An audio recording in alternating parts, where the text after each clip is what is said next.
जीत कृष्ण प्रभु जी के बारे में सभी लोग जानते ही हैं। बहुत समय से श्री गुरुदेव के पास रहे हैं।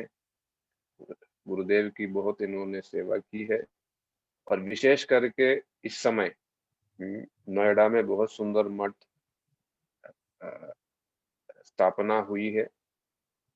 उस मठ में प्रभु जी जो हैं तन मन वचन से सब प्रकार से श्री हरि गुरु वैष्णवों की सब प्रकार की सेवा में तल्लीन है, व्यस्त हैं।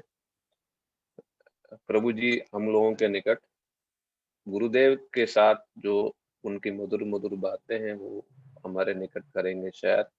वंशा कल्पतरुभ्यश्च कृपा सिन्धुभ्यैव च पतितानां पावनेभ्यो वैष्णवेभ्यो नमो नमः।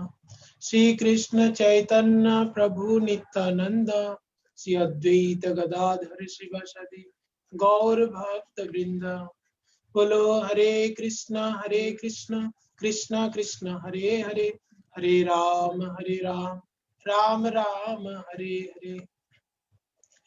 मैं सबसे पहले अपने गुरुपाद पद नित्य लीला प्रविष्टम विष्णुपाद परमहंस परिव्राजकाचार्य दंडी स्वामी श्रीमद् भक्ति वेदांत श्री नारायण गोस्वामी गुरु महाराज जी के अभय चरण कमलों में कोटि कोटि प्रणाम करता हूँ और उनकी अहितु की कृपा की प्रार्थना करता हूँ।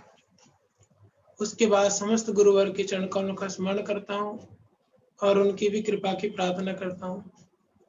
उसके बाद पूज्यपाद विजय कृष्ण प्रभु जी और हमारे मल्लिकार्जुन प्रभु जी, गीतांजलि दीदी और हमारे लवंग मंजरी दीदी, अमरीश प्रभु, समस्त भक्त वृंद जिन्होंने इतना सुंदर आयोजन किया। अभी कोरोना टाइम में भी जूम के माध्यम से गुरु जी की जो स्मृति पूरे विश्व में जो जागृत कराने के लिए जो सहयोग प्रदान किया है, इन सभी के चरणों में दंडवत प्रणाम करता हूँ और बहुत बहुत आभार व्यक्त करता हूँ। विशेषकर विजय कृष्ण प्रभु जी, अभी ये जो प्रभु जी थोड़ा सा मेरे विषय में जो बात कर रहे थे बहुत ज्यादा अतिशयोक्ति हो गई। गुरु जी की विशेष कृपा से गुरु जी के अनुगत जन है जो, मेरी एक ही अभिलाषा है कि गुरु जी किसी न किसी तरह से अपने भक्तों की अनुगत्य में अपनी सेवा मेरे को नियोजित रखे। अभी भी मैं बिल्कुल सेवा विहीन था और अभी भी अपने विषय भोगों में व्यस्त था, परंतु प्रभु जी का फोन आ गया और उन्होंने गुरु जी का स्मरण दिलाने के लिए मेरे को गुरु जी के जो स्मरण दिलाने का और गुरु जी की सेवा में नियुक्त किया, उनके लिए विशेष विशेष आभार व्यक्त करता हूँ। ऐसे पूज्यपाद भक्ति विधान श्रीधर महाराज जी ने देखा कि ये व्यक्ति बिल्कुल सेवा विहीन है और उन्होंने भी मेरे को पकड़कर ऐसे मठ का दायित्व दे दिया, किसी ना किसी तरह से थोड़ी बहुत सेवा कर पाएंगे और इनका जीवन सफल हो पाएगा। तो वैष्णव लोग, गुरु जी मेरे पे विशेष कृपा करके वैष्णव के माध्यम से जब भी मैं मेरी इंद्रियां बहिर्मुख भागती हैं तो वैसे मेरे को न्यूज करते रहते हैं। इसलिए गुरुदेव की विशेष कृपा है। गुरुदेव अपने भक्तों के माध्यम से मेरे को अपनी सेवा में किसी ना किसी तरह से मेरे को जोड़ के रखे हुए हैं। अभी प्रभु जी ने जो सहयोग दिया है, अब जितना यथायोग्य साध्य होगा मैं उतना प्रयास करूंगा गुरु जी की कृपा का स्मरण करने का। मैं सबसे पहले हमारे जो जतिन प्रभु जी हैं उनका विशेष बहुत ऋणी हूँ, क्योंकि वो मुझे इस भक्ति राज्य में लेकर आए थे। मैं जब 12th क्लास में पढ़ रहा था तब उन्होंने मेरे को जबरदस्ती कर पे कई बार बोला कि आप हमारे साथ मठ में रूप सनातन चलो या केशव जी गौड़िया मठ चलो, वहां पर हमारे गुरुदेव हैं, वो बहुत सुंदर हरिकथा सुनाते हैं। और उस समय क्या, मैं अभी 12th का रिजल्ट देखने गया था तो उन्होंने एकदम से कार्तिकी पूर्णिमा आई, बोले कार्तिकी पूर्णिमा बहुत सुंदर अवसर है, आप हमारे साथ गुरुदेव के दर्शन करने एक बार गुरुदेव के दर्शन करने के लिए चलो। मैं वहां पे गया और मैंने देखा रूप सनातन गौड़ी मठ में गुरुदेव वहां पर बैठे हुए थे और बहुत सारे थोड़े विदेशी लोग कम थे और मथुरा के लोग और वृंदावन के लोग, विशेषकर ब्रह्मचारी और सन्यासी बहुत अधिक मात्रा में वहां पर बैठे हुए थे, परंतु सभी एक ही वक्ता बोल रहे गुरुदेव, और समस्त भक्त लोग एक टक निगाह से एकदम रूप सनातन की साइलेंट बैठे हुए सभी लोग एक निगाह से सुन रहे। मैंने कभी भी किसी साधु के मुख से इतने गंभीर रूप से श्रवण करते हुए कभी किसी को देखा नहीं, परंतु देखा बड़े एकाग्रचित होकर एक स्वर से गुरु जी के श्रवण कर रहे। मैंने वहां सुना, और कुछ ही समय के बाद जय राधा माधव कुंज बिहारी यशोमती नंदन ब्रज बरनागर आरती हुई, और आरती के बाद गुरुदेव अपने कक्ष की तरफ जाने लगे।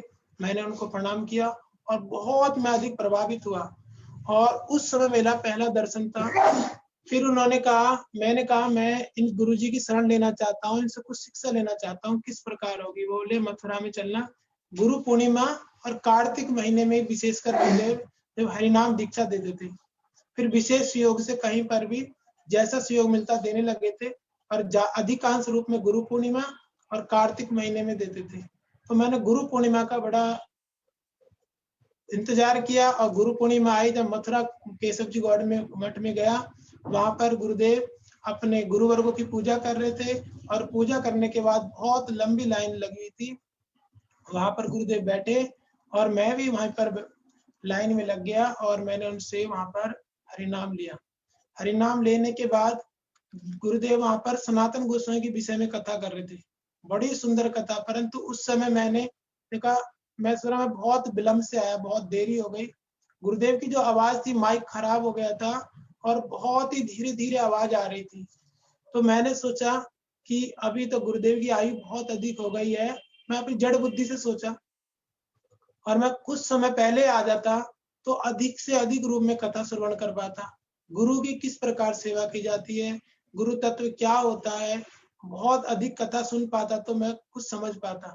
परंतु कुछ समय के बाद ही मैंने देखा माइक ठीक हो गया, गुरुदेव की आवाज बड़ी वीर्यशाली आवाज, बड़ी शक्तिशाली आवाज, और इतना सुंदर मधुर रूप में सनातन गोस्वामी की महिमा, गुरु तत्व की महिमा गुरुदेव वहां बोल रहे थे। और जैसे देखा केशव जी गौड़ मठ में उस समय पूरा मठ नाट्य मंदिर भरा हुआ था, और थोड़ी देर के बाद देखा कि इतने लोग आ गए, इतने भक्त लोग, पूरा पीछे मंदिर भर गया, नीचे भी, सीढ़ी भी, ऊपर सब एकदम से खचाखच भर गया, और सब लोग एकदम एकाग्र होकर से कथा। विदेशी लोग भी उस समय बहुत से मथुरा केशव जी गौड़ मठ में। वहां से मैंने गुरुदेव की शरण ग्रहण की। अब गुरुदेव के मुख से सुनना, बस श्रवण ही किया। वहां सबसे पहले ग्रंथ प्राप्त हुआ मेरे को चैतन्य चरितामृत और श्रीमद् भगवद गीता, स्वामी महाराज जी का भगवद गीता। भगवद गीता पढ़ने के बाद और कुछ भगवद गीता और चैतन्य चरित पढ़ने के बाद मेरे मन में कुछ प्रश्न जगे, और उसमें एक उपदेशामृत ग्रंथ मिला रूप गोस्वामी पाद का। वहां मैंने इस ग्रंथ को पढ़ा, बड़े उत्साह के साथ मैं ग्रंथ पढ़ने लगा। पर जब उपदेशामृत का पहला श्लोक पढ़ा, बाचो वेगम क्रोध वेगम जीवा वेगम उदरपस्त वेगम एतान वेगान्य विषयित धीरा सर्वाम पीवाम पृथ्वी शिष्या, इस श्लोक की व्याख्या में लिखा हुआ था, जो इंद्रियों का जो वेग है, इंद्रियों का जो 6 प्रकार का वेग है, ये भक्ति राज्य में प्रवेश का द्वार मात्र है। सिर्फ अगर आप भक्ति में, अगर आपने 6 वेगों को जीत लिया और भक्ति प्राप्त कर ली, भगवान को प्रसन्न कर लिया, ये नहीं, सिर्फ भक्ति में प्रवेश करने का सिर्फ द्वार मात्र है। मैं इसको देखकर बड़ा निरुत्साहित हुआ। अभी तो 6 वेगों को ही मैं जीत नहीं पा रहा, और बड़ा ही कठिन है, परंतु इसको जीतने पर ही भक्ति प्राप्त नहीं होगी। तो मैं बड़ा निरुत्साहित हुआ, बहुत अधिक निरुत्साहित। मैं गुरुजी से कुछ प्रश्न करना चाहता था, परंतु गुरुजी उस समय, मेरे को थोड़ा संकोच भी था और थोड़ा भय भी था, और कुछ सहयोग भी ऐसा मिल नहीं पाता था। पूज्यपाद माधव महाराज जी से बात नहीं कर पाता। एक समय क्या हुआ, गुरुदेव जम्मू के लिए जा रहे थे, तो मैं भी वहां पर एयरपोर्ट गया। को किसी प्रकार की आशा नहीं थी, परंतु फिर भी कहा कि गुरुजी से किसी इस प्रश्न का जब तक मैं उत्तर प्राप्त नहीं कर लेता, तब तक मेरे हृदय में शांति नहीं थी। तो मैंने वहां पे देखा, गुरुदेव अंदर भी चले गए, अब तो कोई आशा भी नहीं रही पूछने की। परंतु उस समय, कुछ समय के बाद मैंने देखा कि गुरुदेव बड़े अंतर्यामी। अगर आपके हृदय में सत्य जिज्ञासा है तो जरूर ऐसा सहयोग प्रदान करते हैं, या तो ग्रंथ के माध्यम से आपका प्रश्न का उत्तर देंगे, या साधु के माध्यम से उत्तर देंगे, या स्वयं भी उसका उत्तर देते हैं। तो मैं देखा पूनम दीदी वहां से आ रही थी, और उन्होंने कहा कि ये मैं थोड़े से पेपर भूल गए, माधव महाराज जी को देना है।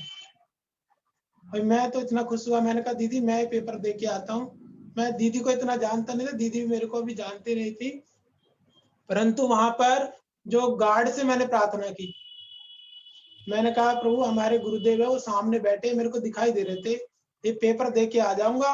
और बस 1 मिनट में गया, 1 मिनट में कह रहे नहीं आप नहीं जा सकते, आपका टिकट नहीं है, आपका टिकट नहीं है, आप अंदर नहीं जा सकते। तो मैंने दोबारा से प्रार्थना की, उन्होंने दोबारा मना कर दिया। मैंने फिर एक बार और प्रार्थना की, तो गार्ड ने कहा ठीक है दे के जल्दी से आ जाओ। और माधव महाराज जी पूज्य ब्रजनाथपुर चेक इन के लिए गए थे, कोई नहीं था, गुरुदेव ही बैठे थे एयरपोर्ट पर, दिल्ली एयरपोर्ट पर। और वहां पर मैं गया, मैं जाके गुरुदेव के पास बैठा, और गुरुदेव ने बोला तुम अंदर कैसे आ गए, अंदर कैसे आने दिया? मैंने गुरुदेव आपकी कृपा से मैं अंदर आ गया। तो वो हंसने लगे। जब हंसने लगे गुरुदेव, तो मैंने कहा गुरुदेव मेरा एक प्रश्न है, मैं बहुत जिज्ञासा से आशा लेके आया था, ये प्रश्न का उत्तर आपसे प्राप्त करूंगा। और उस समय मेरे को थोड़ा भय भी था, पूज्य माधव महाराज जी आएंगे कि अंदर आ गए, कैसे आ गए, गुरु जी से बात भी कर रहे हैं। तो मैंने गुरुदेव से गुरु जी बोले बोलो। मैंने कहा मैंने उपदेशामृत ग्रंथ पढ़ा, और एक ग्रंथ पढ़कर ये जो पहला श्लोक है, अभी मेरे अंदर काम का वेग, क्रोध का वेग, जीवा वेग, उदर वेग, ये 6 प्रकार के वेग है, और ये यदि सहन कर भी लिया है तब भी भक्ति प्राप्त हो जाएगी, ऐसा कोई गारंटी नहीं है। तो गुरुदेव पहले तो हंसने लगे, और मैं तो बड़ा निरुत्साहित था, बहुत ही गंभीर था। मैंने कहा गुरुजी ने मेरे को ऐसे हंसते हुए बोला कि चिंता मत करो, ठीक है हो जाएगा। कुछ भी बस इतना बोला, इतना मेरे अंदर धैर्य आ गया, इतना अंदर आ गया। गुरु बोले चिंता मत करो, ठीक है हो जाएगा। इतने सांत्वना मैंने देखा एक माँ भागवत महापुरुष के निकट बैठने से। अगर कोई एक वचन ही बोल दे, लाख लाख शास्त्र पढ़ने से जो सांत्वना प्राप्त नहीं होती, एक सदगुरु के निकट बैठने से जो कृपा प्राप्त होती है, मैंने साक्षात वहां पर अनुभव किया। बस उन्होंने बोला, बड़े हंसे मुस्कुराए और बोले घबरा मत, धीरे धीरे हो जाएगा, बस पाठ करते रहना, धीरे धीरे हो जाएगा। और मैं वहां पर आया, इतना आनंद आया, इतना आनंद आया, मैं बता नहीं सकता कि क्या गुरुदेव ने एक वचन ही बोला, उस वचन में कितनी कृपा, कितनी सांत्वना, कितना धैर्य मेरे को प्राप्त हुआ, मैं ही जान सकता हूँ। और एक जो माँ भागवत महापुरुष होते हैं, उनके निकट बहुत कुछ बोलने की आवश्यकता नहीं है। वो क्या अंतर्यामी होते हैं, वो सब कुछ समझते हैं। एक बार मैं बहुत दुखी था, जनकपुरी मठ में गया किसी व्यक्ति की शिकायत लेके कि आज इस व्यक्ति की शिकायत करके आऊंगा, कुछ बात थी। परंतु मैं गुरुजी के पास जाके बैठा, और वहां पर बहुत सारी मेरे मन में बात थी, परंतु मैं वहां पर जाके जैसे ही बैठा, और मैं कुछ बोल भी नहीं है, 5-10 मिनट बैठा, और गुरुजी के पास और भक्त लोग भी बात कर रहे थे। जैसे ही मैं बैठा, और बैठ के 10 मिनट बाद मैंने मेरे अंदर जो मैं शिकायत लेके आया था, मैं वो कर भी नहीं पाया गुरुदेव को। और मेरे अंदर खुद ही गिलानी महसूस होने लगी कि क्या किसी की भी शिकायत गुरुजी के पास जाऊं, गुरुजी क्या नाराज होंगे, क्या होंगे। और मैं थोड़ी समय के बाद निकट बैठने के साथ ही बस मैंने अभी अपनी बात पूरी बताई भी नहीं, परंतु वो मेरे को अंदर ही अंदर अपनी गलती फील होने लगी कि मैंने कहा पहले अपना ही सुधार करो, किसी की शिकायत लेना उचित नहीं है। तो गुरुदेव ने बहुत बिना बोले ही, माँ भागवत का यही लक्षण होता है कि जरूरी नहीं आपको बोल के ही समझाए, वो कृपा के द्वारा भी समझा सकते हैं, हृदय में स्फुरित भी करा सकते हैं, दृष्टि मात्र से भी समझा सकते हैं। तो मैं आया और मैंने उस भक्त के चरणों में प्रणाम किया, और मैं कुछ भी नहीं बोला। वो कहते अभी तो हमारा अंदर इतना द्वेष था, और अभी इतना कैसे प्रेम हो गया? ये सिर्फ एक माँ भागवत की कृपा से होता है। मैं गुरुदेव के दर्शन करने के लिए जब कार्तिक महीने में गया, तो कार्तिक महीना पूरा समाप्त हो गया था, कार्तिक पूर्णिमा थी। हम पूज्य पाद हमारे भक्ति वेदांत श्रीधर महाराज जी थे, उनका नाम रसानंदपुर थे, उनसे मिला। तब महाराज जी उस समय विश्राम कर रहे थे। उन्होंने मेरे को बताया हम नवद्वीप परिक्रमा करते हैं हर साल। मैंने कार्तिक परिक्रमा कब होगी? बोले 1 साल के बाद। बोले अभी नवद्वीप परिक्रमा हमारी होने वाली है, उसमें आप आना। मैं तो बहुत उत्साहित हुआ कि नवद्वीप परिक्रमा होती है। तो नवद्वीप परिक्रमा में सबसे पहली बार गया। कोई दिल्ली के ज्यादा भक्त नहीं थे, और कुछ ही भक्त थे। हमारे रामचंद्रपुर थे जिनको मैं जानता था, और शिका दीदी थी, 1-2 भक्त और थे, वैद्य जी थे। तो वहां पर मैं जब गया, पूज्यपाद भक्ति वेदांत बामन गोस्वामी महाराज का कक्ष था, वहां बहुत लंबी भीड़ लगी थी दर्शन करने के लिए। मैं जानता भी नहीं था वैष्णव को कैसे प्रणाम करना है, कैसे दर्शन करना है, क्या कथा सुननी है। बस मैंने देखा सब लोग कह रहे थे ये बहुत बड़े महापुरुष है, ये हमारे गुरुदेव है, और बहुत लंबी भीड़ लग रही थी उनके कक्ष के बाहर। मैं भी लाइन में लग गया। पहले गुरुजी को मैंने प्रणाम किया, गुरुजी के कक्ष में गया और गुरुजी के कक्ष से बाहर निकल के पूज्यपाद बामन गुस्सी महाराज जी के कक्ष में उसमें लाइन में लग गया। और कुछ समय के बाद जब मेरा नंबर आया, महाराज जी कुछ बोल नहीं रहे थे पर आंखों से इशारा कर रहे थे, ऐसे देखते थे और ऐसे पलक करते थे, सबकी तरफ देख रहे थे। और जैसे ही मैंने उनको प्रणाम किया, मेरा हृदय इतना प्रसन्न हो गया, इतना प्रसन्न हो गया। मैं एक बार तो प्रणाम किया, परंतु उनके जो सेवक थे उन्होंने कहा जल्दी जल्दी बाहर निकलिए और दूसरे का नंबर आना है। मैं दोबारा से जाके पीछे से दोबारा लाइन में लग गया। मैंने कहा एक बार और दर्शन करूंगा। मैं दोबारा से लाइन में गया और दोबारा दर्शन किया। जब तो मैं उनकी महिमा नहीं जानता था, परंतु वैष्णव के दर्शन करने से मेरे को इतना आनंद आया। उस समय उनका पूज्यपाद भक्ति वेदांत त्रिकम महाराज भी उस समय थे, परंतु मेरा दुर्भाग्य, मैं उन्हें जानता भी नहीं था और ना ही उनकी महिमा इतनी अवगत थी और ना ही उनके पास ज्यादा भीड़ थी, क्योंकि अब यहाँ पर बहुत सारी भीड़ लगी थी, बहुत सारे शिष्य जन थे, इसलिए मेरी कृपा उनकी मिल गई। पूज्यपाद भक्ति वेदांत त्रिकम महाराज जी थे, उनका दर्शन किया, परंतु और बहुत सारे सन्यासी थे वहां पर, उनको मैं प्रणाम नहीं कर सका, क्योंकि जब हमारे वैष्णव के प्रति इतनी श्रद्धा नहीं थी। गुरु जी की कृपा के माध्यम से थोड़ा गुरु तत्व समझे, वैष्णव तत्व को थोड़ा बहुत समझे, अभी थोड़ी बहुत कुछ श्रद्धा हो रही है। तो उस समय मैंने गुरु जी की कथा सुनता था। मेरे को बांग्ला इतना आता नहीं था, पर गुरु जी बांग्ला भाषा में ही बोलते थे, हिंदी में बहुत कम बोलते थे। बस वहां पर पूज्यपाद रामचंद्र प्रभु हमारे थे और उन्हीं को मैं जानता था और किसी को जानता नहीं था। तब देवानंद गौड़ी मठ में जब गुरुजी की कथा सुनता था, थोड़ी थोड़ी समझ में आती थी और बड़ा आनंद आता था। जहां जहां परिक्रमा लगे वहां गुरुदेव बड़ा प्रीति के साथ कीर्तन के साथ साथ चलते। नवद्वीप में जितना भी अंतरदीप, मायापुर, गोद्रद्वीप, मध्यद्वीप, कौलदीप, ऋतुद्वीप, जन्मद्वीप, रुद्रद्वीप, 9 द्वीपों में गुरुदेव हर स्थान पर जाते थे, हर स्थान पर कथा करते थे, गाड़ी से जाते थे, वहां उतरते थे। कथा एक भी स्थान ऐसा नहीं था जहाँ गुरुदेव नहीं जाते हो और हम उनके कथा को सुनते थे। ऐसी कथाओं को सुनते सुनते उनके प्रति बड़ी श्रद्धा जगती चली गई और तब से मैंने पूरी नवद्वीप परिक्रमा गुरुजी की कृपा से करता। कार्तिक परिक्रमा में भी फिर पूरा कार्तिक परिक्रमा, जब से गुरुदेव की पता लगी कार्तिक परिक्रमा होती है, गुरु पूर्णिमा में मैं हर गुरु पूर्णिमा में जाता था। गुरुदेव की जो वहां पर आरती को अटेंड करते थे, गुरुदेव परम गुरु जी की आरती करते थे, रूपाद जी की आरती करते, परम गुरु जी की आरती करते थे, फिर आसन बैठे सब भक्तों की सेवा को ग्रहण करते थे और ग्रहण करने के बाद फिर 2 घंटा गुरु जी कथा करते थे गुरु तत्व के ऊपर और शाम को गुरुदेव सनातन गोस्वामी के ऊपर कथा करते थे। तो इन कथाओं को मैं धीरे धीरे से श्रवण करने लगा। फिर राधाष्टमी पे जो गुरुदेव का उत्साह देखा, राधाष्टमी पे हम लोग पहले कभी बरसाना गए थे, अकेला मैं बरसाना गया था, बहुत भीड़ थी बरसाना में, परंतु घूम के मैं आ गया। एक बस लेके गए थे, बस मैं लेके नहीं गया था, कोई बस में गए थे, मेरे को लेके गए थे, परंतु वहां पर राधा जी की महिमा है, मैं कुछ भी समझ नहीं पाया। परंतु एक दिन मैं मथुरा गया केशव जी गौड़ी मठ में और केशव जी गौड़ी मठ में देखा मैंने गुरुदेव क्या राधा तत्व के ऊपर कथा करते हैं। यद्यपि मथुरा में कृष्ण की जन्मभूमि है, परंतु केशव जी गौड़ी मठ में हमने देखा, केशव जी गौड़ी मठ में मानो कि राधा जी का अवतार बरसाने में नहीं, रावल में नहीं, केशव जी गौड़ी मठ में राधा जी का अवतार हुआ। गुरुदेव चार जगह से चाव ले आते, भगवान प्रभु जी है, रेलवे स्टेशन के पार है, और भी 4 ऐसे बैंड बाजे के साथ राधा जी के लिए चाव लेके आते थे। और गुरुदेव अपने कक्ष से गुरुदेव नीचे उतरते थे और उनको बता रहे थे ना, अभी कौन प्रभु जी बता रहे थे, परमेश्वर गुरु जी, हाँ बता रहे थे कि मैं आ गया फूल लेके, मैंने फूलों से स्वागत कर बरसा दिए फूल के स्वागत में। तो गुरुजी बड़े नाराज हो गए, परंतु गुरुजी स्वयं अपने आप आते थे और सबको एक फूल ऐसे बरसाते थे, बड़े स्वागत थे। और राधा जी के वो जो जितने भी गिफ्ट आते थे, चाव आते थे राधा जी के, वो भोग मंदिर में, गर्भ मंदिर में भोग लगाते थे। 4 पार्टी आती थी 4 जगहों से, गुरुदेव उत्साह के साथ आते और फिर अभिषेक होता था 11:30 बजे। बाद में भक्त लोगों ने प्रार्थना, गुरुदेव भक्त लोग हम प्रार्थना करते हैं, हम जिसकी घर में जाते हैं लोग प्रसाद कराते हैं, अभिषेक से पहले प्रसाद नहीं करना है। तो गुरुदेव ने क्या किया, फिर सुबह के समय पहले अभिषेक करने, पहले कथा करते थे 5 से 6, मंगल आरती 5:30, 5:30 से 6:30 कीर्तन और 6:30 से 7:30 अभिषेक करते थे। अभिषेक के बाद चाव लेने जाते थे, परंतु पहले क्या करते थे, चाव आने के बाद भी अभिषेक करते थे और फिर कथा होती थी।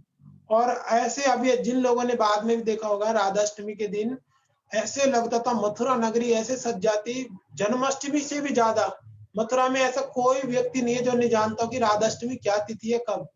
तो मैंने तो यही अनुभव किया, रसिक जनों के साथ रहेंगे, विशेषकर गुरुदेव के लिए देखा वो राधा जी के निज जन है, क्योंकि राधा जी की जितनी महिमा मथुरा केशव जी गौड़ में प्रकाशित हुई, मैंने वहां पर कहीं पर भी इतनी महिमा को देखा नहीं। गुरु जी राधा तत्व के ऊपर कथा करते थे। रमणी शिरोमणि विश्व भानु नंदनी आदि आदि कीर्तन, कुम कुमाक्त कांचनाब्ज गर्भ हारी और रूप गोस्वामी, कृष्णदास कविराज गोस्वामी और विश्वनाथ चक्र ठाकुर जी, रघुनाथ दास गोस्वामी की जितने भी स्तुतियां उनके कीर्तन है, विशेषकर भक्ति विनोद ठाकुर के कीर्तन, उनका कीर्तन करते थे और बहुत सुंदर राधा तत्व के ऊपर गुरु जी कथा करते थे। तो मानो कि राधा जी का जन्म कहाँ है, गुरुदेव के हृदय से ही। गुरुदेव के हृदय में राधा जी का नित्य वास है। और वहां पर हम देख सकते हैं कि जो लोग बाद में भी देखा है, जिन्होंने 2007 में, 2008 में, 2009 में, कितना उत्साह गुरुदेव के पास था। और इतना उत्साह था हर उत्सव में, चाहे गुरु पूर्णिमा हो, जन्माष्टमी हो। जन्माष्टमी भी जो लोग देखे हुए हैं, पूरा जन्माष्टमी में गुरुदेव सुबह उठ मंगल आरती में आते थे, फिर कथा करते थे, 2 घंटा स्वयं कथा करते थे, फिर 2 घंटे के लिए बोलते थे पूज्यपाद माधव महाराज जी करा करेंगे, पूज्यपाद भक्तिवेदांत तीर्थ महाराज जी, शुभानंद प्रभु आदि आदि एक लोग कथा करेंगे। 2-2 घंटे सबकी सेवा बांटते थे। फिर शाम को बैठते थे 6:30 बजे और 12 बजे तक गुरुदेव बैठते थे।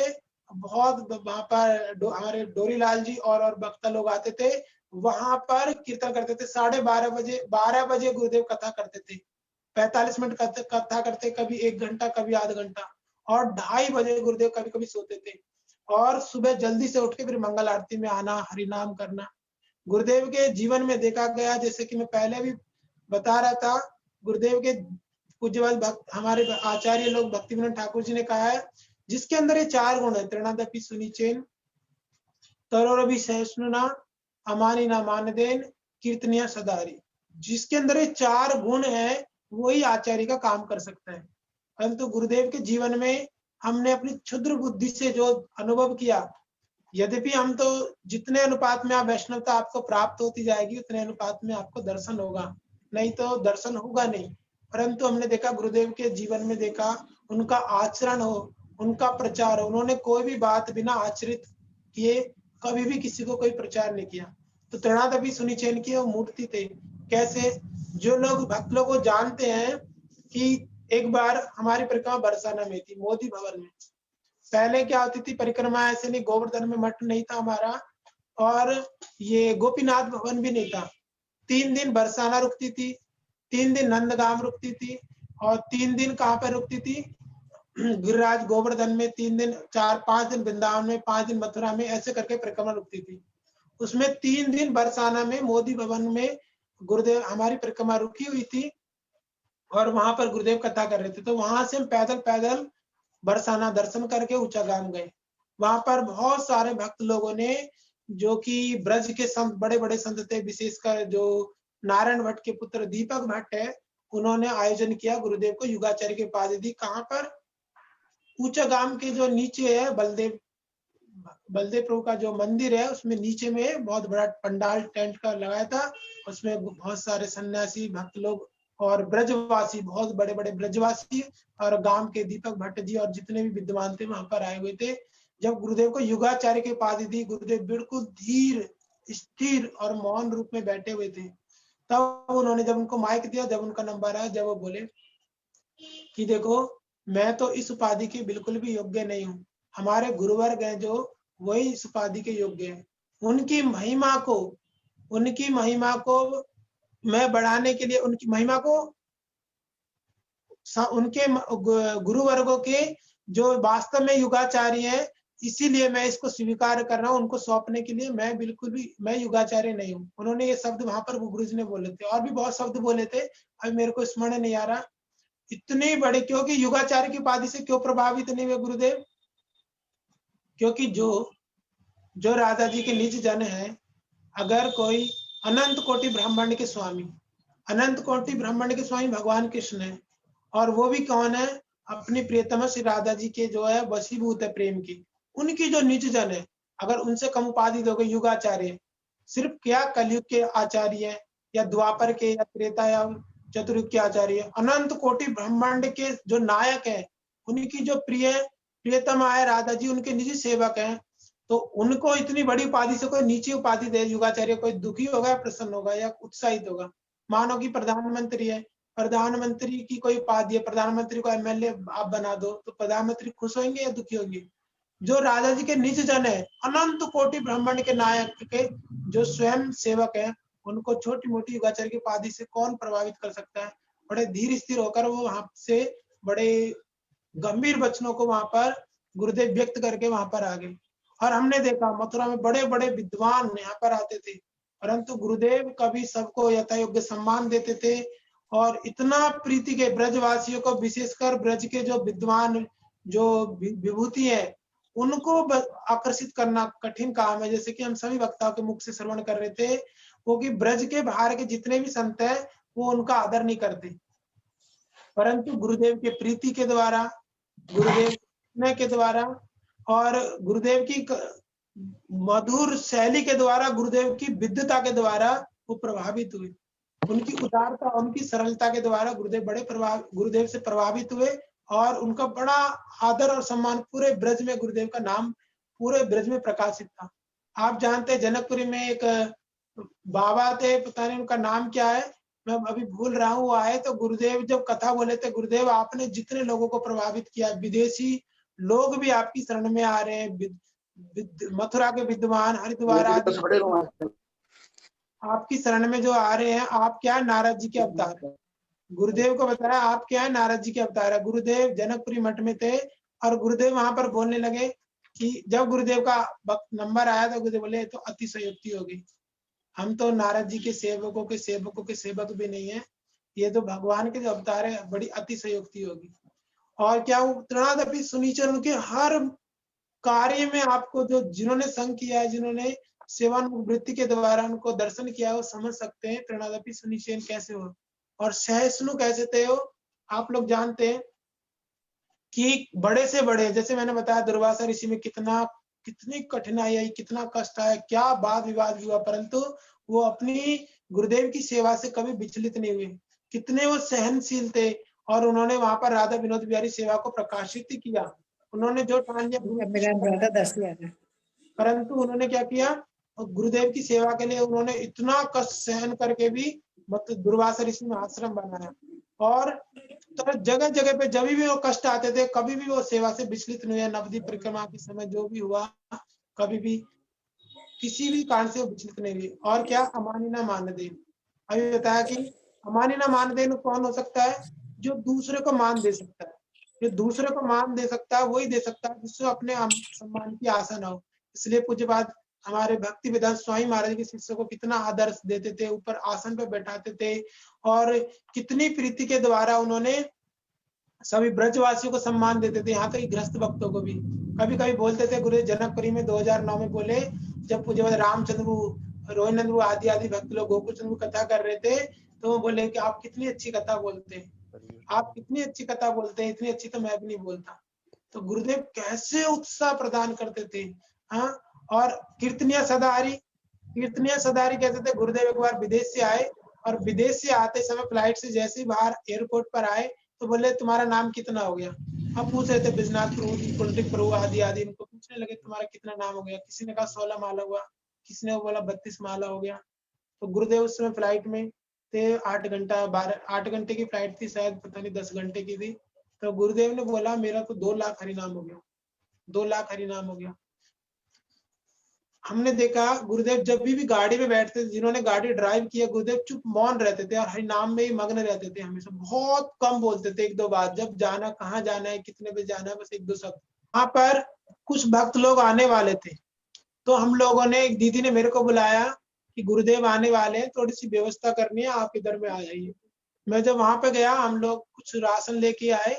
गुरुदेव थे, माधव महाराज जी थे, ब्रजनाथ प्रभु थे, 5-10 लोग आना था। उनको ऐसी सूचना मिली थी, हम गुरुजी ने बोला हम 10-12 लोग आएंगे। गुरुदेव कई बार उन्होंने बुलाया तो गुरुदेव बोले देखो हम लोगों के साथ बहुत लोग चलते हैं। तो दीदी ने कहा कोई चिंता नहीं करो, हमें सूचना थी 10-12 में और राधेश प्रभु हम सामान लेकर आए तो वहां पता लगा 70 लोग आ गए, 70 लोग, और सारे 15-20 सन्यासी थे, हमारे पदनाम महाराज जी ने, पूज्यपाद नेमी महाराज जी, बहुत सारे महाराज थे, पूज्यपाद तीत महाराज जी, माधव जी, बन महाराज, सब महाराज, ब्रह्मचारी लोग और पूज्यपाद ब्रजनाथ 70 लोग आ गए। जो हम लोगों ने तैयारी की थी उस समय वो कितने की 10-12 की थी, परंतु दीदी राधेश प्रभु ने तो अनुभवी है, उन्होंने बड़ी सेवाएं की है, मैं भी था उनके साथ। तो उन्होंने कहा चिंता नहीं करो, दीदी को बोला चिंता, दीदी तो चिंता थी नहीं, पर उस समय क्या हुआ, डॉक्टर साहब की तबीयत खराब हो गई। उनके जो पति हैं डॉक्टर साहब हैं, उनकी तो थोड़ी तबीयत खराब हो गई। तो दीदी ने कहा, मैंने थोड़ा सा, दीदी तो बहुत धैर्यशील थी, गुरुजी में बड़ी निष्ठा थी, बड़ी सेवा परायण थी। उन्होंने कहा, मैंने कहा दीदी आप चिंता मत करो, और गुरुदेव है यहाँ, सब कार्य हो जाएगा। तीत महाराज जी बड़े सहज सरल हैं, कोई ऐसी व्यवस्था की कोई आवश्यकता नहीं। तो मैंने जब गुरुजी को ऊपर जाके माधव महाराज जी को बताया कि ऐसे ऐसे डॉक्टर साहब की तबीयत खराब है, तो गुरुदेव से मॉर्निंग वॉक करने आए और दीदी को बोले कि आप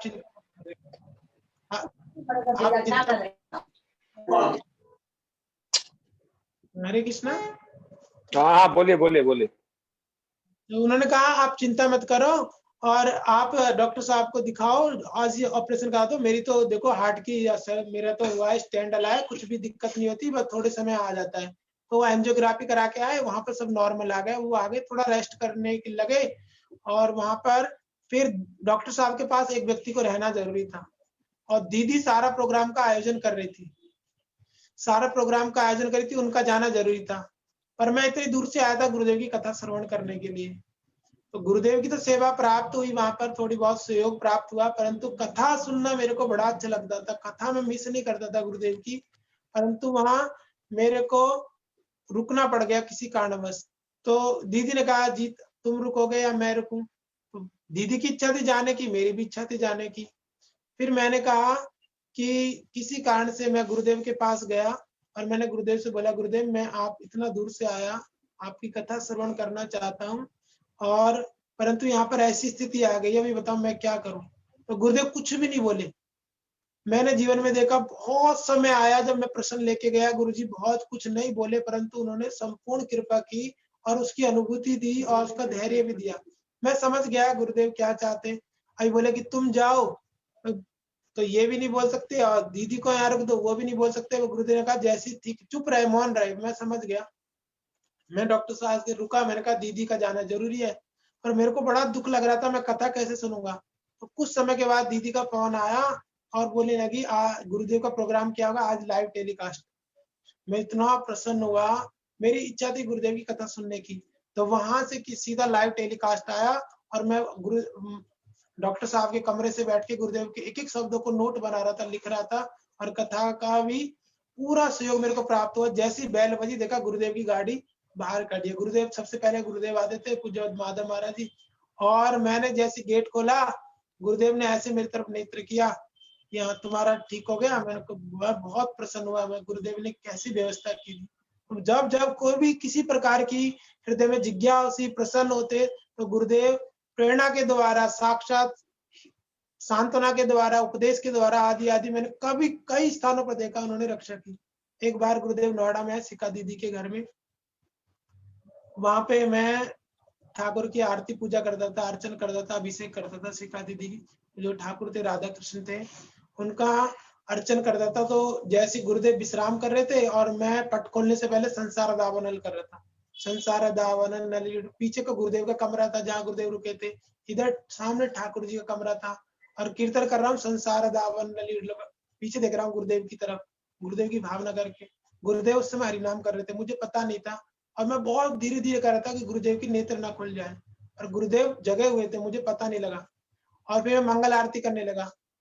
मंगल आरती तो मेरा स्वर तो बहुत ही खराब है, कर्कश है।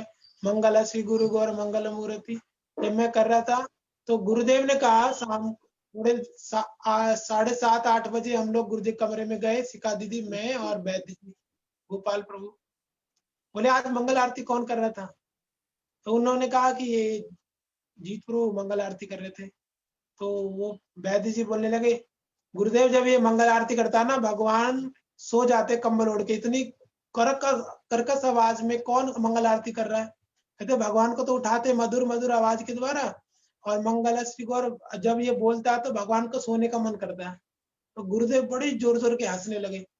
मेरे को तो बड़ा गुस्सा भी आया उनके ऊपर, मेरी तो ऐसे इतनी बुद्धि के सामने। पर गुरुजी हंसने लगे, तो मैंने थोड़ी देर बाद बोला गुरुजी को, गुरुजी मेरी आवाज तो अच्छी नहीं है, मेरे को कीर्तन भी नहीं आता, तो मैं मंगल आरती नहीं करूं? तो गुरुजी एकदम चुप हो गए, हंसते हंसते चुप हो गए और बोले कि नहीं, मंगल आरती करनी है। तो मैंने कहा गुरुजी भगवान तो सो जाएंगे कंबल ओढ़ के। तो फिर गुरुजी बोले नहीं, मैं सुनूंगा। जब गुरुजी ने ये बोला मैं सुनूंगा, मेरे को इतना सुख मिला, इतना सुख मिला। मैं भी उसी भावना से कभी कभी सहयोग प्राप्त होता, घर में भी रोज मंगल आरती करता था। गुरुजी के जाने के बाद भी बस एक ही बात बोली गुरुजी ने कि मैं सुनूंगा। और इसको इसको सुनने से मेरे को अभी भी गुरुजी के सामने प्रेरणा मिलती है। गुरुजी जब अंदर कमरे में थे तो मैं बर्तन मांज रहा था, शिका दीदी भी नहीं थी, कोई नहीं था, वैद्य जी भी नहीं थे, माधव महाराज जी बाहर में थोड़ा सा वॉक करने के लिए गए थे। मैं बर्तन मांज रहा था, गुरुदेव एकदम से उठ के आ गए बाहर और बोले माधव महाराज जी कहाँ हैं, माधव महाराज जी कहाँ हैं? तो मैंने एकदम से भाग के मैंने कहा गुरुदेव वॉक कर रहे हैं बाहर, फिर बुला के लाओ उनको। मैं एकदम से बहुत एकदम गुरुदेव एकदम आ गए, गमछे में थे, कुछ भी कपड़े नहीं पहन रखे थे। गुरुदेव रसोई में आ गए वहां पर, और गुरुदेव के जो पसीना पसीना गुरुदेव एकदम हो रहे थे। मैं तो समझ नहीं पाया, मैं तुरंत भाग के गया, माधव महाराज जी को बुला के आया, गुरुजी आपको बुला रहे महाराज जी। और ऐसे गया, फिर माधव महाराज जी आए और एकदम भाग भाग के आए। अब मैं उस समय समझ नहीं पाया गुरुदेव क्या है, जो भी है कुछ भी, वो तो गुरुदेव के शरीर में पूरा पसीना पसीना एकदम था। गुरुदेव के गमछे में ही थे जो हम किचन के अंदर आए। और फिर शाम को जब कथा में आके, जब शाम को कुछ भक्त लोग मिलने आते थे, रामचंद्र प्रभु जी आते थे, रामचंद्र तो वहीं रुकते थे, कभी कभी कभी चले जाते थे, फिर कभी दोबारा से आते थे। तो शाम को मेरे से बोले ऐसे ही बर्तन मांजना, ठाकुर की सेवा करना, अर्चन कौन करता है? मैंने कहा यहाँ पे मैं करता हूँ। आरती कौन करता है? मैं। बोले बर्तन मांजते? तो मैंने कहा मैं नहीं मांजता महाराज जी, आज गुरुदेव, आज पहली बार मैंने बर्तन मांजे, पहली बार मैंने बर्तन मांजा, पहली बार गुरुदेव की दृष्टि पड़ गई।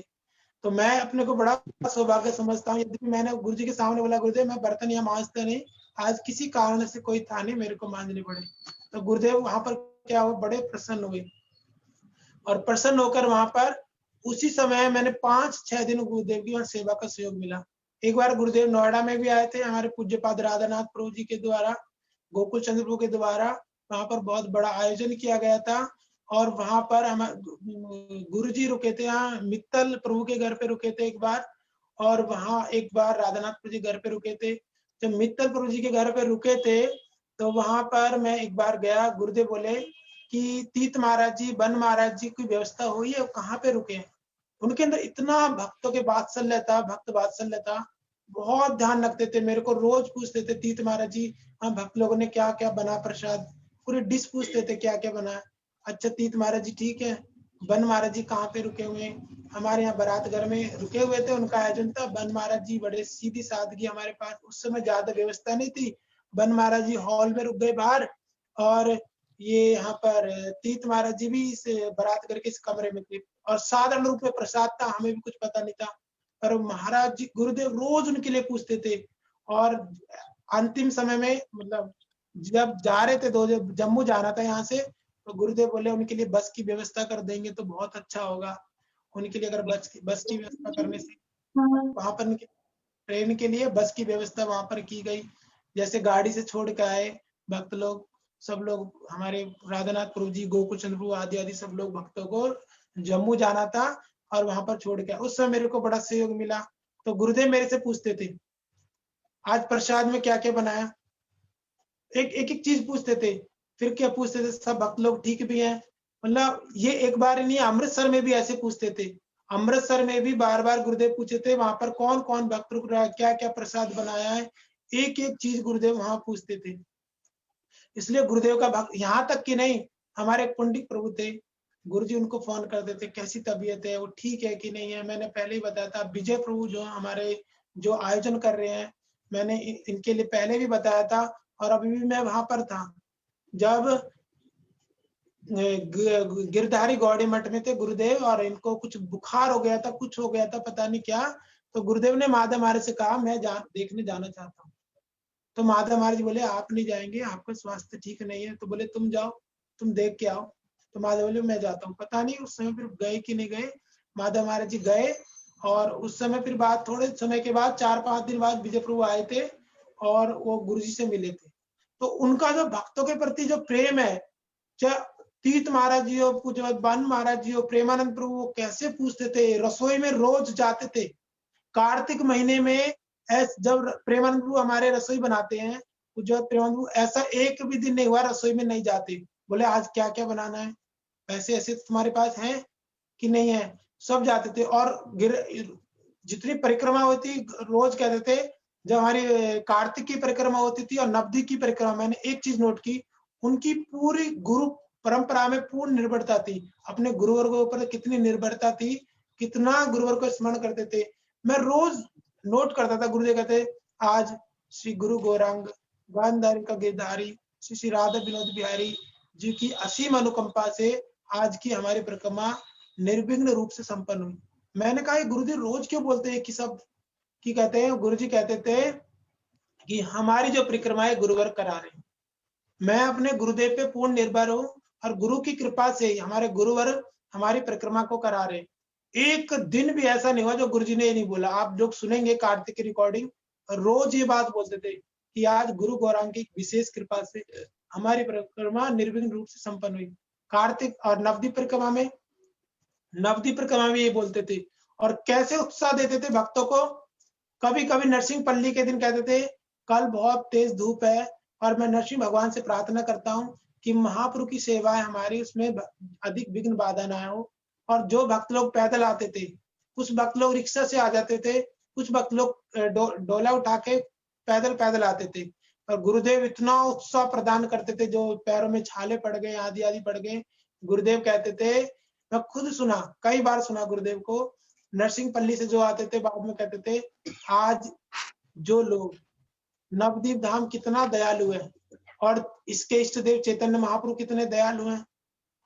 वैसे तो वो दयालु हैं ही, अगर जो भक्त लोग, जो विदेश में रहने वाले भक्त लोग हैं, जिनके सॉफ्ट एकदम कैसे पैर कितने हैं, जो कभी भी जूता जुर्राम में रहने वाले हैं, आज इतनी कड़क धूप में 30 डिग्री 35 डिग्री टेम्परेचर में, और कितनी कड़क, ऊपर से कड़क धूप, नीचे से सड़क गर्म, कैसे पैदल चल के आ रहे हैं। आज महाप्रभु कितना रीझ गए होंगे उनके ऊपर, क्या कृपा नहीं करेंगे उनके ऊपर। गुरुदेव ये वचन बोलते थे। और जो लोग से आए, बस से आ रहे थे, वो सोचते थे अरे हम क्यों नहीं गए, हमारा कितना दुर्भाग्य, हम लोग आ गए। तो गुरुदेव इतना उत्साह प्रदान कर देते थे। एक बार हमारी परिक्रमा जा रही थी मामगाछी जाते जाते वहां पर बारिश हो गई, वृष्टि होगी, बहुत जबरदस्त बारिश हो गई।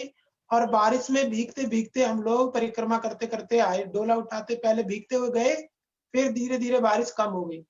तो शाम को जब आए, शाम को सब लोग थके आते थे, पर जैसी गुरुदेव आए हैं, बस गुरुदेव का जैसी दर्शन किया, सबके अंदर इतना उत्साह आ जाता था, सारा पंडाल पूरा भर जाता था। तो उस समय गुरुदेव ने कहा आज आप लोग बड़े सौभाग्यशाली हो, तो नवदीप की परिक्रमा कर रहे हैं और परिक्रमा करने पर भी आज इतनी बारिश के अंदर भी आप लोग पैदल पैदल चलते हुए गए। जो लोग बारिश में भीगते हुए भी महाप्रभु की सेवा जिन्होंने की है, तो महाप्रभु कितने दयालु हैं, कितने दयालु, क्या नहीं करेंगे। तो जहां जहां भी निरुत्साह की बात आती थी, गुरुदेव उत्साह प्रदान कर देते थे। चाहे राधाष्टमी हो, चाहे नवदीप परिक्रमा हो, चाहे कार्तिक परिक्रमा हो। कार्तिक परिक्रमा में कीर्तन सदाहरी के लिए बता रहा था, एक बार 2006 की बात है या 2005 की है, मेरे को स्मरण नहीं। गुरुदेव का बत्रा हॉस्पिटल में ऑपरेशन हुआ था और गुरुदेव किसी कारणवश कार्तिक मास में उस समय 10 दिन के लिए जो वृंदावन में पहले प्रारंभ में आ नहीं पाए, क्योंकि वहां डॉक्टर ने कहा पूरा विश्राम करना है, 1 महीने विश्राम करना है, बिल्कुल बोलना नहीं है। तो उस समय माधव महाराज जी ने बिल्कुल उनको एकदम हॉस्पिटल में रखा और बोला कि आप कार्तिक परिक्रमा जाएंगे नहीं। गुरुदेव की बड़ी इच्छा थी जाने की, पर देशी विदेशी भक्त लोग, बहुत सारे भक्त लोग वहां पर आ गए और उनकी इच्छा थी, गुरुदेव नहीं है तो क्या परिक्रमा करेंगे, सब गुरुदेव के लिए आते थे। आज वही ब्रजमंडल परिक्रमा है, नवदीप परिक्रमा है, परंतु क्या इतने भक्त लोग क्यों नहीं आते? क्योंकि गुरुदेव का प्रीति, गुरुदेव का स्नेह और गुरुदेव का दर्शन करने के लिए, गुरुदेव की कथाओं को सुनने के लिए भक्त लोग आते थे। इतने सारे भक्त लोग आ गए और वहां पर ब्रजनाथ प्रभु, उनसे सबसे प्रार्थना की गुरुदेव का दर्शन होगा, क्या गुरुदेव आएंगे या हम लोग वापस टिकट करा के चले जाएं? तो उन्होंने कहा, तब ब्रजनाथ प्रभु ने माधव महाराज से प्रार्थना की और उस समय रेडियो उसके माध्यम से, फोन के माध्यम से एक फोन आया रूप सनातन गौड़ी मठ में। गुरुदेव ने वहां पर इतनी शक्ति, यद्यपि डॉक्टरों ने मना किया था बोलने के लिए, पर गुरुदेव ने कहा आप लोग कोई भी वापस नहीं जाएंगे। आप बहुत सौभाग्यशाली हो, कार्तिक परिक्रमा में आए हो। और आप लोग चिंता नहीं करें, मैं निश्चित रूप में कार्तिक में आऊंगा, मैं जरूर आऊंगा। गुरुदेव अगर वचन दे देते थे, हम सोचते थे गुरुजी ऐसे ही बोल रहे, परंतु देखा गुरुदेव ने कहा मैं आऊंगा। एक 2 बार फोन से बात हुई रूप सनातन, परंतु गुरुदेव ने बड़ी चेष्टा की, परंतु माधव महाराज जी भी उनकी स्वास्थ्य के लिए उनको आने नहीं दे रहे थे। पर जब जैसे ये परिक्रमा गोवर्धन में आई, पहला दिन या दूसरा दिन था, हमारा गिरधारी गवर्नमेंट उस समय बना नहीं था। जो पहला दूसरा मठ है, पास वाला मठ है, जो चैतन्य गौड़ी मठ का, जो जैसा गौड़ी मठ बना है सड़क के इस पार, उस मठ में हमारी परिक्रमा रुकी हुई थी और उसी मठ में पाठ कीर्तन हो रहा था। तो उस समय आए गुरुदेव, जो मानसी गंगा के पीछे है, जो लक्ष्मी निवास धर्मशाला है, वहां पर गुरुदेव आके ठहरे थे। जैसे ही गुरुदेव की गाड़ी आई, गुरुदेव को आना था सुबह, दोपहर तक आना था, परंतु गुरुदेव आ नहीं पाए किसी कारणवश। शाम तक गुरुदेव पहुंचे 6 बजे तक। वहां पर सारे ब्रजवासी, देसी विदेशी भक्त एक टक टक निगाह के सब लोग मठ में घेरे हुए थे। परंतु वहां पर जैसे ही गुरुदेव आए और गुरुदेव की गाड़ी वहां मठ में ना रुक के पीछे ही सीधी मानसी गंगा के पास वहां पे रुकी, और गुरुदेव जैसे उतरे, चारों तरफ इतनी भीड़ थी, और गुरुदेव ने कहीं इसने अपने किसी की तरफ दृष्टिपात किया, किसी को हाथ उठा के आशीर्वाद दिया, किसी की तरफ मुस्कुरा दिया बस। और ऐसे ही भक्त लोग वहां रो रहे थे, सभी भक्त लोग गुरुदेव के दर्शन के लिए। 15 दिन हो गए थे और गुरुदेव अस्वस्थ भी थे, परंतु गुरुदेव ने क्या किया, अपनी अस्वस्थता को, अपने शरीर के जितनी भी क्लांत थी, शरीर की थकावट को बिल्कुल भी सो नहीं किया, और एकदम ऐसे जैसे कि बिल्कुल अभी सो के उठे, एकदम फ्रेश, और इतने बड़े मुस्कुरा के सब लगे। और अगले ही दिन बोले कि थोड़ा सा मेरे को जाने दो, हमारे पूज्यपाद माधव महाराज से बोले मैं 5 मिनट कथा बोलूंगा। तो गुरुदेव उस समय आए और गुरुदेव को 5 मिनट के लिए माइक दिया। गुरुदेव वहां 10-15 मिनट बोले, और गुरुदेव बोला 1 दिन बोलूंगा क्योंकि भक्तों का उत्साह बढ़ जाएगा, भक्त लोग परिक्रमा में आए हैं। और गुरुदेव लगातार 10 दिन तक वहां बोलते रहे, लगातार कथा गुरुजी ने बोली वहां पर। 5 मिनट के लिए बोला, यद्यपि ऑपरेशन हुआ था, डॉक्टर ने मना भी किया था बोलने के लिए, परंतु वो क्या है, कीर्तनिया सदा, ये प्राण आचे जार से हेतु प्रचार। जब तक प्राण, प्रभुपाद जी की वाणी के मूर्त बिक रहे थे, जब तक कहते मैं शरीर में प्राण रहेंगे मैं कथा बोलूंगा। और क्यों अब बंद नहीं हुए, और पूरी कथा को पूरा रोज की रोज जो लोग देखा हुआ है वो कार्तिक में परिक्रमा की। और हम लोग जानते हैं वो गुरुदेव का प्रिय स्थान है गोवर्धन, गिरधारी गौड़ी मठ। क्यों? क्योंकि वहां उन्होंने भजन साधन भी किया है। क्योंकि हमारे पंडा लोग और वहां के ब्रजवासी लोग बताते हैं कि आपके गुरुदेव ने वहां पर कितना भजन, गुरुदेव कभी कभी कहते थे कि मैंने रूप रघुनाथ जी की अनुगत्य में, अपने गुरुवर्गों के अनुगत्य में वहां पर गिरिराज की रोज प्रतिदिन परिक्रमा करता था। और रघुनाथ दास गोस्वामी द्वारा रचित प्रमद मदन लीला कंदरे कंदरे आदि कीर्तन करता। विश्वनाथ चक्र ठाकुर के जो कीर्तन यत्रे कृष्ण विष्णु भानु पुत्रा दानम गृहेतु कलम बीते स्मृत्य प्रियत महति श्री गोवर्धन में दिस्ताम विष्टम प्रत्यासमितम कुरु गोवर्धन तुम। ये गिरिराज जी के अष्टकम करते थे, ललिता अष्टकम करते थे, जमुना अष्टकम करते थे। गुरुजी ने कहा कि मैंने खुद अपने जीवन में पहले भजन किया, और भजन के जब गुरुदेव की प्रेरणा के द्वारा, और तब मैं गुरु वर्गों की कृपा के द्वारा प्रचार करता हूँ। तो उन्होंने अपने जीवन में दिखाया पहले कैसे कठोर भजन साधन किया। स्वयं उन्होंने भजन साधन किया, 2-2 लाख हरि नाम किया। और उन्होंने गुरुजी ने क्या, केशव जी गौड़ी मठ बनाया। केशव जी गौड़ी मठ का दायित्व गुरुदेव के ऊपर सौंपा, परंतु गुरुदेव ने केशव जी गौड़ी मठ की तो सेवा किया, परंतु पूरे मथुरा में भी प्रचार किया। और अपने परम आराध्यतम गुरुदेव की कीर्ति का विस्तार कहाँ पे किया, सिर्फ केशव जी गौड़ी मठ तक नहीं रहा, उन्होंने रूप सनातन गौड़ी मठ को, राधा विनोद बिहारी विग्रह को प्रकाशित किया, दुर्वासा ऋषि किया, गिरधारी गौड़ी मठ किया, रमण बिहारी गौड़ी मठ किया, विदेशों में कितने मंदिर बनाए, और सब जीवों के हृदय में राधा विनोद बिहारी की सेवा को उन्होंने घर घर में राधा विनोद बिहारी सेवा को प्रकाशित किया। उन्होंने अपने गुरुदेव की कीर्ति को जिस प्रकार से प्रकाशित किया, सिर्फ जितना दायित्व दे गए थे उतना नहीं, और परम आराध्य देव की कीर्ति को उन्होंने विस्तार किया, बढ़ाया। ग्रंथ पठन, जो पहले क्या, हम भागवत पत्रिका में गुरुदेव संपादक थे, परंतु उन्होंने जैव धर्म ग्रंथ को, आप लोग जानते हैं जैव धर्म ग्रंथ को गुरुजी खुद कहते थे मैंने 60 बार पढ़ा। 60 बार पढ़ा, इसका मतलब नहीं समझ में नहीं आया।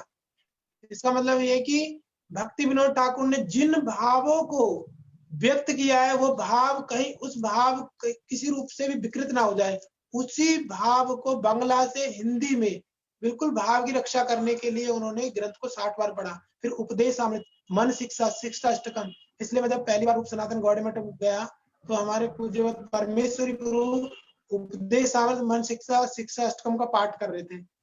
मतलब मन मन में मैं गंभीरा में था, वहाँ हरिप्रिया प्रभु जी और पुंडित प्रभु, ये परमेश्वरी प्रभु दो थे, पर ये इनका पाठ कर रहे थे। मैंने कहा प्रभु जी आप किस किसी का पाठ कर रहे? कहते गुरुदेव कहते थे जिसको ये 3 उपदेश अमृत, मन शिक्षा, शिक्षा अष्टकम याद नहीं है वो कभी वैष्णव नहीं बन सकता। गुरु जी कहते थे सबको याद होना चाहिए। गुरु जी कभी पूछ लेते हैं तो हम लोग इनका स्मरण करते रहते हैं। और तो गुरु जी ने जो प्रचार किया, गुरुदेव की प्रचार की विशेषता क्या रही?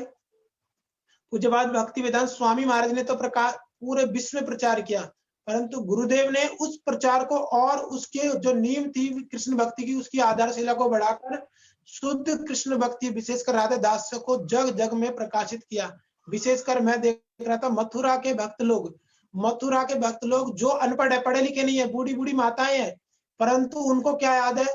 उनको गांधारी प्रार्थनाष्टकम, हाँ, राधा प्रार्थनाष्टकम, नंद नंदाष्टकम, नमामीश्वरम और बहुत सारे कीर्तन उनको याद है। जो पढ़े लिखे नहीं है, जिनको हा देवी काकुर वर गद गद याद वाचा याचे निपत्य हुई दंड उदितास्य प्रसादम बुद्धस्य जनस्य कृत्वा गांधारी के निज गने गण नाम भी दे। इतने कठिन शब्द है जिनको हम अभी पढ़ के भी देख के भी नहीं बोल पाते, परंतु मैंने खुद देखा जो मथुरा में माताएं हैं, मथुरा में कुछ जो लोग पढ़े लिखे भी नहीं है वो उन स्तव स्तुतियों कर रहे हैं। और विदेशी लोग, बहुत सारे विदेशी लोग, जो लोग कभी जीवन में इनको पढ़ा नहीं, परंतु उनको भी ये कीर्तन, इतनी सारी स्तुतियां और इतनी सारी वैष्णव के जो ग्रंथ है सब उनको स्मरण है।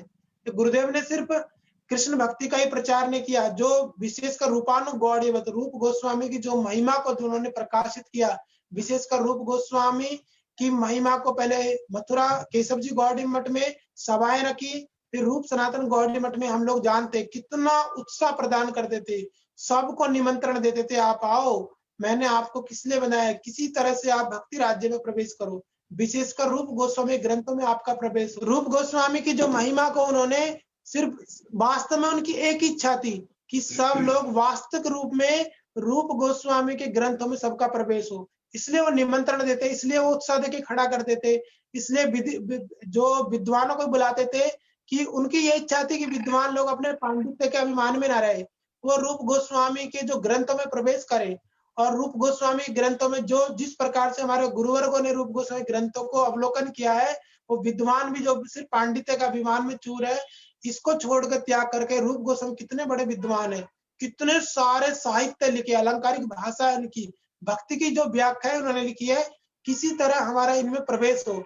इसलिए जो रूप गोस्वामी की विशेषकर रूपानुग गौड़ीय गुरुवर्ग विशेषकर प्रभुपाद जी जिस वस्तु को देने के लिए आए, अगर वास्तव में उसको जो सेवा जो किया है, बहुत सारे गुरुओं ने किया, परंतु गुरुदेव उसमें एक विशेष गुरुदेव ने उसमें विशेष योगदान दिया है गुरु परंपरा में।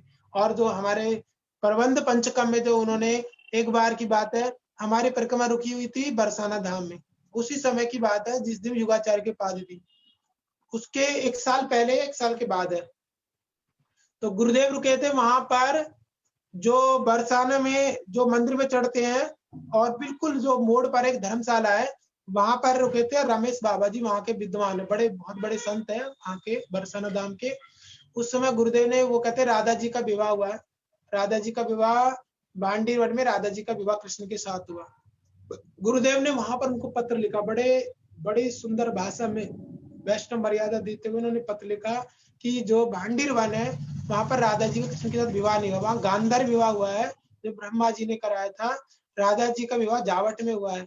परकीय भाव की वहां पर महिमा को प्रकाशित किया और वहां रमेश बाबा को वहां पत्र लिख के भेजा, परंतु उस समय क्या हुआ, रमेश बाबा का कोई प्रत्युत्तर आया नहीं, क्योंकि वो भी क्या है, वो भी जानते थे गुरुजी की महिमा को, गुरुजी को वो बहुत सम्मान भी करते थे, आदर भी करते थे, परंतु गुरुजी ने निर्भीक होकर, उस समय उनका बहुत सम्मान, बड़ा आदर था बरसाना धाम पे, परंतु फिर भी उन्होंने वहां पर किसी तरह से हम शुद्ध भजन करें, जो कितने बड़े विद्वान हो, यहाँ तक कि हमारे अच्युत लाल भट्ट जी एक बार कई कथा कर रहे थे, और कथा करते हुए गुरुजी ने बड़े मधुर शैली के द्वारा उन्होंने कुछ सिद्धांत की कुछ विरुद्ध बात बोली थी। गुरुदेव ने बोला कि देखो, मैं इस बात में जगदानंद पंडित जैसे, जगदानंद पंडित सनातन गोस्वामी की तरफ जो बात बोली थी, बड़े इशारे की तरफ कर दी, बस मैं यही चाहता हूँ कि हम अन्य अन्य अन्य अन्य जो संप्रदाय के ग्रंथ है उनको ना पढ़ के अपने रूप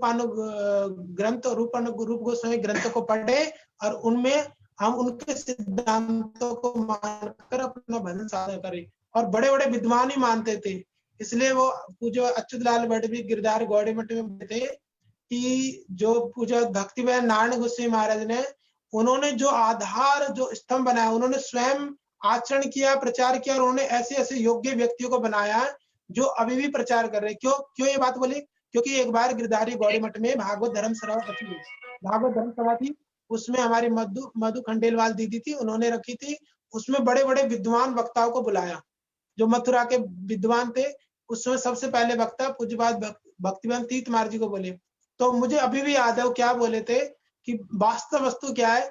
वास्तव वस्तु क्या है? भगवान, भक्ति और भक्त।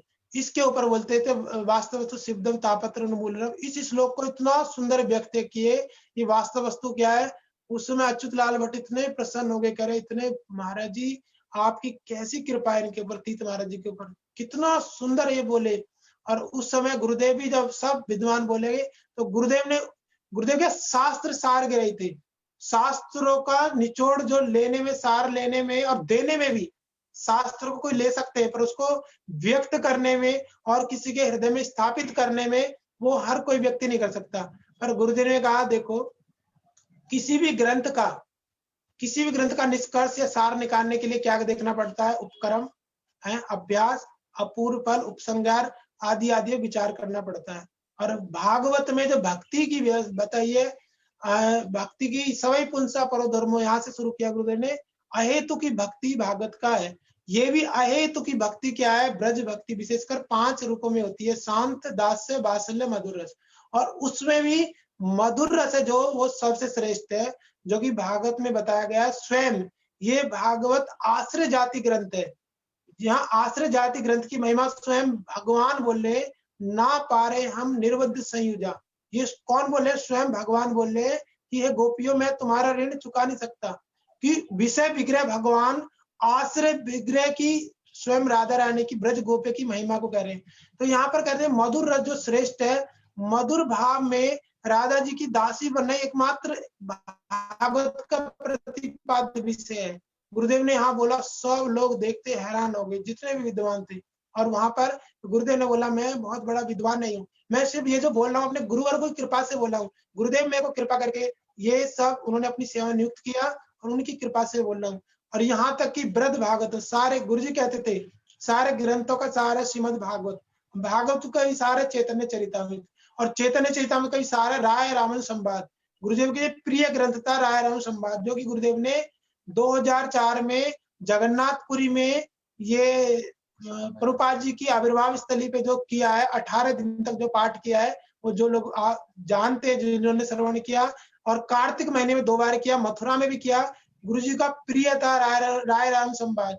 स्वयं अखिल रसाम सिंधु भगवान श्री कृष्ण जो राधा भाव द्वितीय शुल्क चैतन्य महाप्रभु के रूप में आए, और वही महाप्रभु जो राय रामन राय से जो सारे हृदय के भावों को जो प्रकाशित करवा रहे हैं। जगत में इससे बड़ा कोई ग्रंथ नहीं, इससे बड़ा कोई सार नहीं।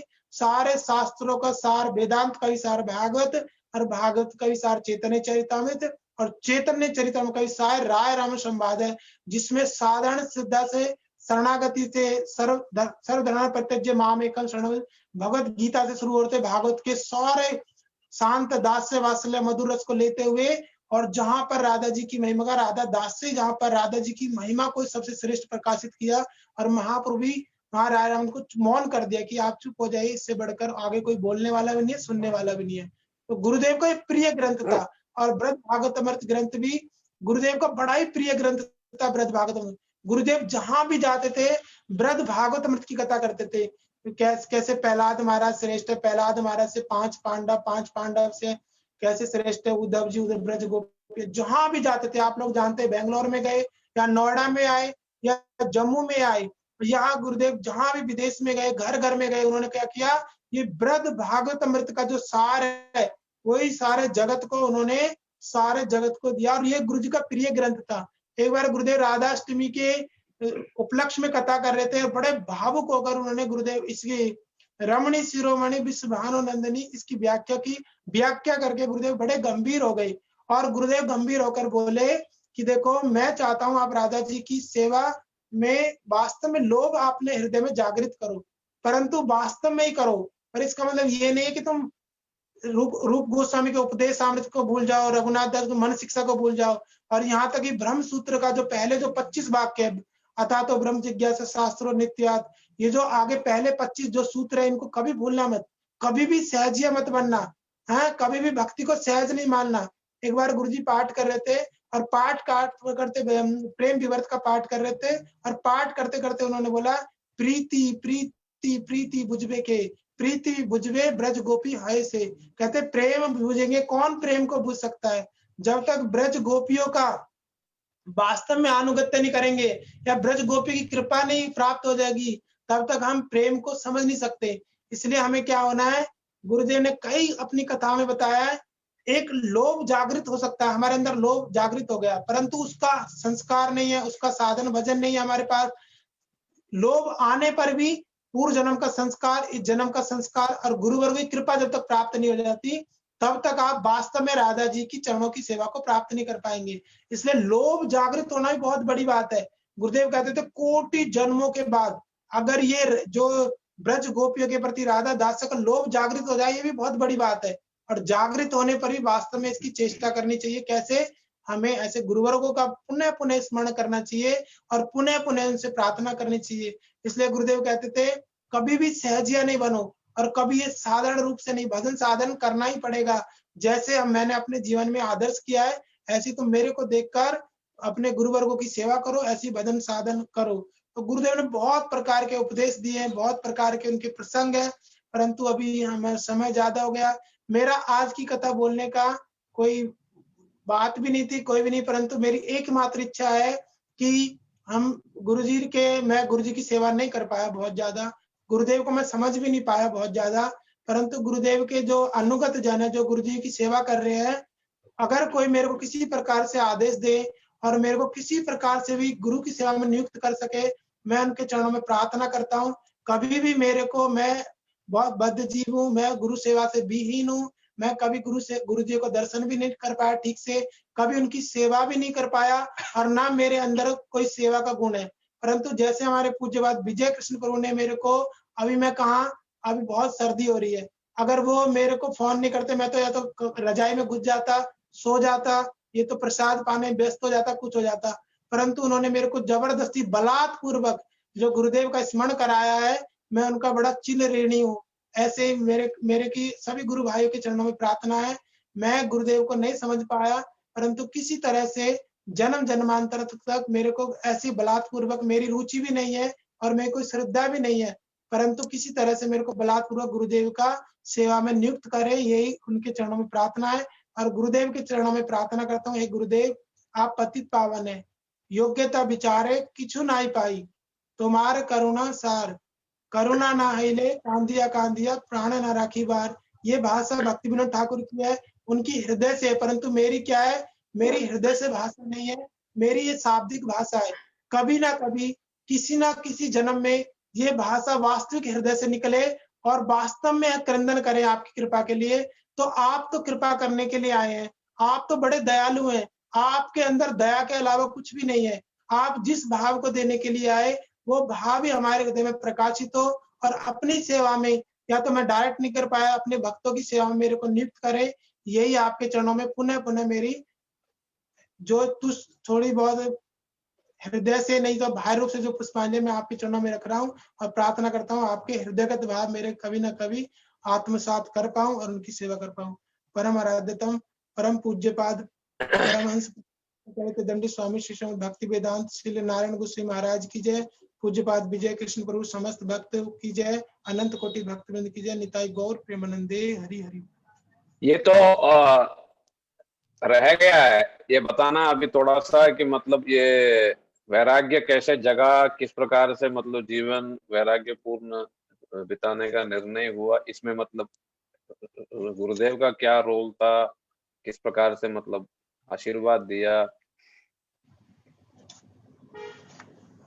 गुरुदेव का ही सारा रोल है प्रभु जी, पूरा गुरुदेव का ही रोल है गुरुदेव की कथाओं के द्वारा, गुरुदेव जैसे जैसे कथा में बोलते रहे मनुष्य जन्म की दुर्लभता क्या है, मनुष्य आप इस किस लिए आए जगत में, बस इसी की इच्छा को ले उनकी कथाओं के द्वारा धीरे धीरे धीरे से वैराग्य हुआ। वैराग्य तो हुआ भी नहीं है, सच बताऊं तो वैराग्य नहीं है, परंतु किसी कृपा करके वो किसी तरह से नियुक्त कर रखे हैं अपनी कृपा के द्वारा, अपने भक्तों के माध्यम के द्वारा उन्होंने किसी ना किसी तरह थोड़ा बहुत हम भजन कर रहे हैं। और जो वैराग्य हुआ है, वैराग्य तो हुआ नहीं है बिल्कुल भी, हम तो भोगों में मस्त है और कहाँ गुरु सेवा से एकदम बीन है। बस उनकी कथा सुनते थे, उनकी कथा में रुचि थी। जब तक गुरुदेव थे तब तक हमें बाह्य ज्ञान नहीं था, सच में कुछ कोई भी कार्य नहीं था, कोई भी दायित्व नहीं था, बस गुरुदेव की कथा सुनना, कार्तिक में आ गए तो कार्तिक में जाना, नवदीप परिक्रमा में जाना, गुरु पूर्णिमा में जाना, राधाष्टमी में जाना, जन्माष्टमी पे जाना, और जहां जहां गुरु जनकपुरी में आ गए, कुछ हमारे पूज्य बाबा सोमनाथपुर जी के यहाँ आ गए, दुग्गल जी के घर, सहगल जी के घर में आ गए, जम्मू चले गए, बेंगलोर चले गए, जहां जहां गुरुदेव जाते थे हम लोग वहां वहां जाने लगे। बस उन्होंने अपने तरफ आकर्षित करके रखा, उन्होंने अपने पकड़ के रखा, बस हम बचे रहे, वही पकड़ के रखेंगे तो हम बचे रहेंगे। वैराग्य कुछ नहीं है, उनकी कृपा ही है, जहां उनके उपदेश ही एक मार रक्षा करता है, वही उनकी कृपा है। जो उन्होंने बोला, उनका स्नेह प्रीति, उनके शास्त्र, उनके जो उपदेश है वही थोड़ा बहुत बचा के रख रहे हैं, वही एकमात्र गुरुदेव ही है जिसके कारण से हम थोड़ा बहुत अभी चल पा रहे हैं भक्ति राज्य में। जीत पऊ ने बताया कि गुरुदेव की कृपा से और विशेष करके गुरुदेव की कथाओं को सुनते सुनते और श्री गुरुदेव के पीछे पीछे सब जगह जहां वो जाते थे प्रचार के लिए, वहां वहां जाते जाते भक्तों के संग के प्रभाव से मन में ये वैराग्य भाव,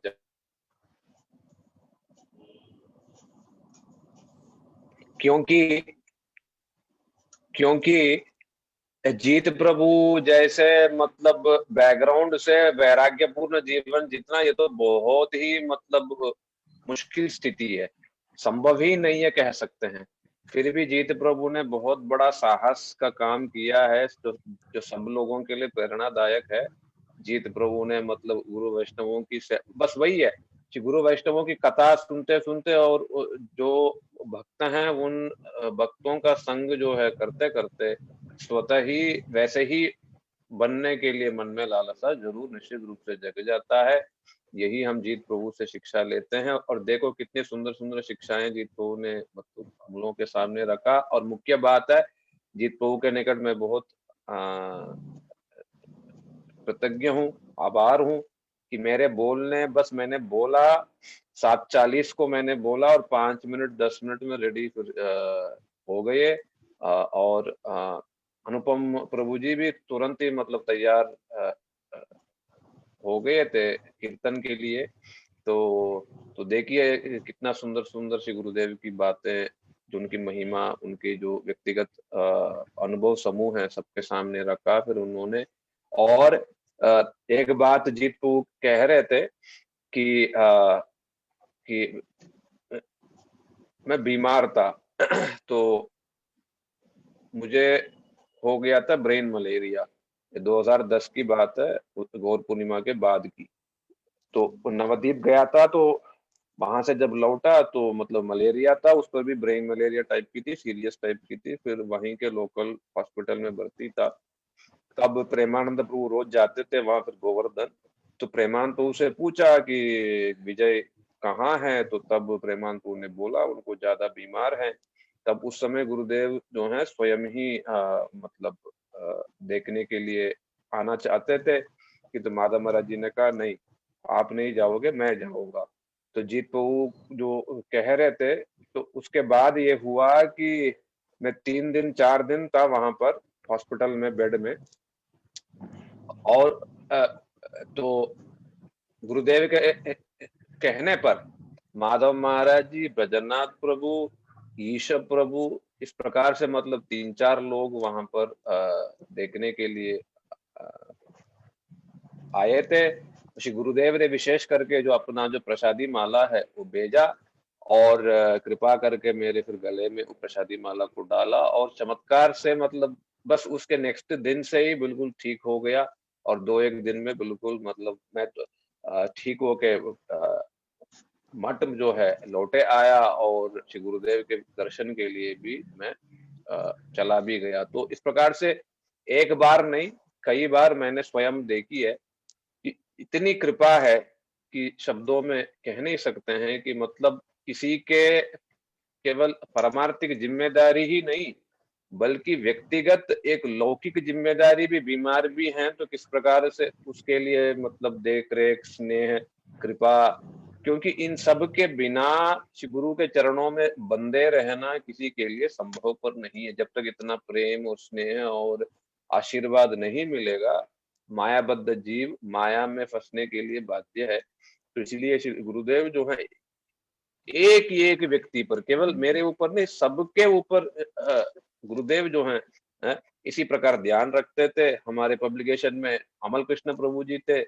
2005 में उनको थोड़ा सा कि मतलब वो सिस्ट जैसी थी पेट में, तो वो बेहोश होके गिर गए थे और उसके बाद हॉस्पिटल ले गए, ऑपरेशन इत्यादि हुआ। श्री गुरुदेव स्वयं स्वयं चल के तभी तो गुरुदेव के पास मथुरा आ में गए सारे स्टूडेंट्स। मथुरा में मथुरा में श्री गुरुदेव जो है स्वयं चल करके उनसे मिलने आए, उनको देखा, उनसे कहा कि तुम अपना मतलब स्वास्थ्य का ध्यान रखो और सब प्रकार का व्यवस्था उनके लिए कराई। और विशेष करके प्रेमानंद प्रभु से बोला कि तुम अमल कृष्ण का तुम मतलब ध्यान रखना। तो प्रभु जी ने अमल प्रभु का मतलब सब प्रकार से ध्यान रखा। इस प्रकार से श्री गुरुदेव जो है प्रत्येक का ही मतलब ध्यान रखते थे। इतने स्नेही और इतने मतलब कृपालु थे कि मतलब यही वजह है कि सारा संसार जो है आज श्री गुरुदेव के चरणों में नतमस्तक है, ऋणी। सब लोग मानते हैं कि हम तो ऋणी हैं। और केवल परमार्थ का ज्ञान देखो तभी संभव पर है, जब लौकिक जगत में भी, लौकिकता में भी उसकी सहारा मिले, तब जाकर के परमार्थ चीज हमको समझ आ सकता है। नहीं तो केवल भाषण कहने से और बड़ी बड़ी बातें कहने से नहीं होता चीजें। जब तक व्यक्तिगत रूप से इस प्रकार का एक ममत्वपूर्ण रीति से स्नेह इत्यादि ना हो, तो वो परमार्थिक चीज साधारण लोगों के मन में समझ नहीं आ सकता है। तो इसलिए अतजीत प्रभु ने बड़े ही सुंदर रूप से ये सब बातों को स्मरण कर दिलाया। हम इनके चरणों में ऋणी हैं। My dear sons and daughters, we will meet again.